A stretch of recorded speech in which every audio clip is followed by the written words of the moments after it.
স্ত্রী কখনো প্রিয় নারী হতে পারে না, কারণ স্ত্রীর অনেক ভুল। বেশিরভাগ লোককেই যদি প্রশ্ন করা হয় আপনার জীবনের সবচেয়ে প্রিয় নারী কে, স্বভাবতই অনেকেই উত্তর দেন মা। কেউ বলেন মেয়ে, কেউ বলেন বোন, কেউ বা বলেন নানি, কারণ সে তাকে কোলে পিঠে করে মানুষ করেছে। এমন অনেকগুলো সম্পর্কের কথাই উঠে আসে, খুব অবাক লাগে। একজন মানুষও উত্তর দেন না তার বউ তার সবচেয়ে প্রিয় নারী। আসলে বাঙালিদের সমস্যা, বউকে ভালোবাসি বললে মান সম্মান চলে যাবে, লোকে বউ পাগল বলবে, বউয়ের কাছে ছোট হয়ে যাবে, অথবা বাকি পুরুষদের সামনে হেডাম কমে যাবে।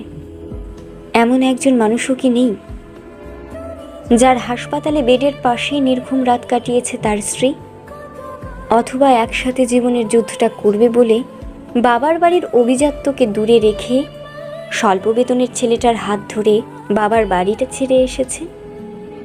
শ্বশুরবাড়ির ঝাল তরকারি ভাত খেতে না পেরেও ফোনে বাবার বাড়িতে জানিয়েছে অনেক ভালো আছে।